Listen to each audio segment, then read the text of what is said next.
There is usually one thing. Not everything. Just one. The email you need to send. The work you need to begin. The conversation you need to have.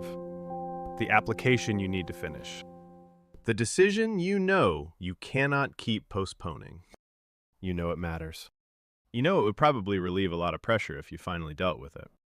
And yet somehow, the whole day gets filled with things that feel easier, safer, lighter. You answer less important messages. You clean something. You make another plan. You watch one more video.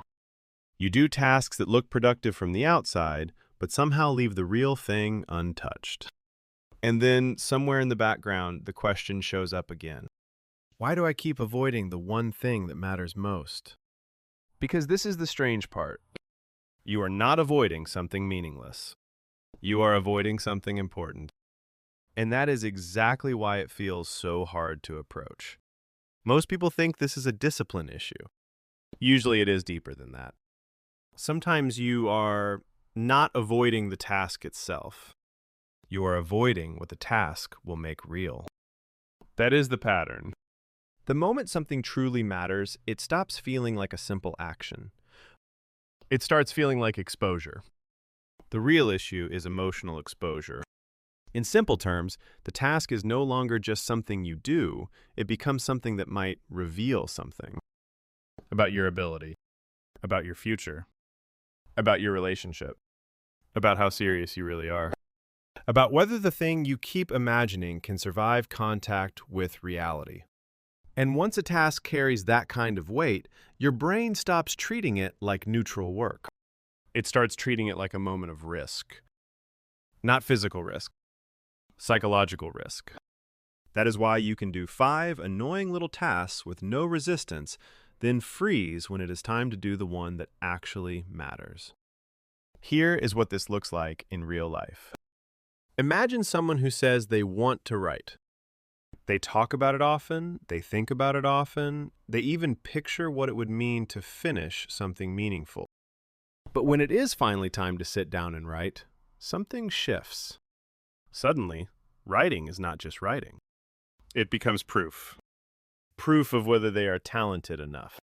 Proof of whether they were serious all along or just fantasizing.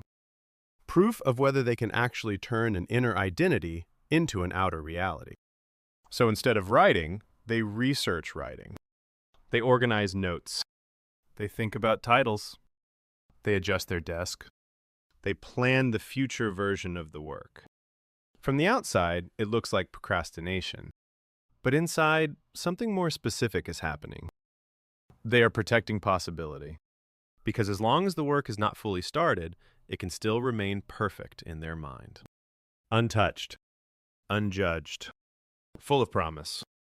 That is the trap. Important things threaten fantasy. And fantasy feels safer than reality. There are 3 common ways this shows up. The first is that the task becomes symbolic. This happens when one action starts standing in for something much bigger. A message is no longer just a message. It becomes whether you are brave enough to be direct. A proposal is no longer just a proposal. It becomes whether you are good enough to be taken seriously. A conversation is no longer just a conversation. It becomes whether the relationship can survive honesty. When that happens, your nervous system reacts before your logical mind can explain it. You tell yourself you are busy, but what you really feel is pressure. And the more symbolic the task becomes, the more likely you are to circle around it without touching it. The second pattern is that important tasks collapse distance. As long as something stays in your head, it stays flexible. The business idea still has potential. The creative project still has promise. The relationship problem is still not fully real. The choice you need to make can stay suspended. But the moment you act, things solidify. Reality starts answering back. You get feedback. You get clarity. You get consequences. You lose the strange comfort of not knowing. And that is harder than people admit. A lot of avoidance is not resistance to effort. It is resistance to finality. Because once you begin, you cannot hide inside potential in the same way anymore. The third pattern is identity protection. This one is subtle. If you never fully try, you never fully find out. And that protects the version of you that still wants to believe, maybe I could have done something great if I had really gone for it. That story is painful, but it is also safe because it keeps your self-image intact. The moment you try honestly, you risk having to update your story. Maybe you are better than you thought. Maybe you are less prepared than you hoped. Maybe the thing you want requires a level of consistency you have not yet built. Maybe you care more deeply than you wanted to admit. Avoidance protects you from that confrontation. That is why it can feel so irrational. You are not just avoiding work. You are avoiding self-revelation. And here is the uncomfortable part. The longer you avoid it, the more powerful it becomes in your mind. The untouched task starts collecting emotional weight.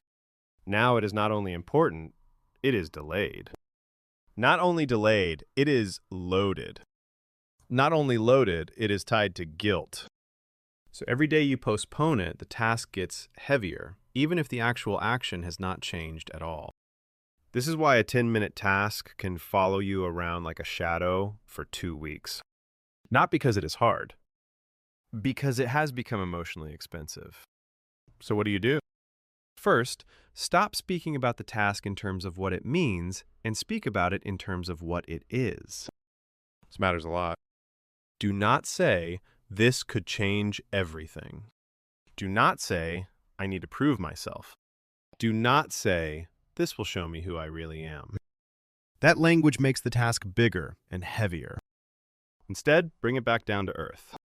This is an email. This is a draft. This is a conversation. This is one decision. This is 1 hour of honest work. The moment you reduce symbolic weight, the task becomes more touchable. Second, let reality become smaller than fantasy. What most people do is compare the first imperfect action to the ideal result in their head. Of course that feels discouraging. Instead, compare the first action only to silence. A rough message is better than a rehearsed message that never gets sent. A messy page is better than a perfect page that exists only in imagination. An honest conversation is better than months of mental rehearsals. The goal is not to make reality impressive immediately. The goal is to let it begin. Third, decide what truth you are willing to face. This is the deepest shift. Sometimes avoidance ends when you stop demanding emotional safety from important work.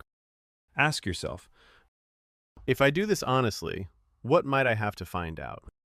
Maybe the answer is that you will find out whether this really matters to you. Maybe you will find out whether someone can meet you honestly. Maybe you will find out whether your idea survives real effort. Maybe you will find out that you are capable of more than your avoidance has allowed. Whatever it is, name it. Because unnamed fear grows. Named fear becomes workable. And this is the real shift. Not forcing yourself with more guilt. Not calling yourself lazy one more time. Not waiting to feel fearless. Just understanding that the task feels heavy because it carries meaning. And then choosing to meet reality anyway. You do not need to become a different person overnight. You do not need to love hard things. You just need to stop giving fantasy more authority than reality. Because the one thing that matters is often the one that asks the most honesty from you. And that is why your mind resists it. Not because it is impossible, because it is revealing. So if there is one line to remember, remember this. You are often not avoiding the task. You are avoiding what the task will make real. And your life changes the moment reality becomes less frightening than avoidance. If this explained the pattern, the next video should be about what to do in the exact moment your brain reaches for an easier escape, because that is where this pattern either gets reinforced or broken.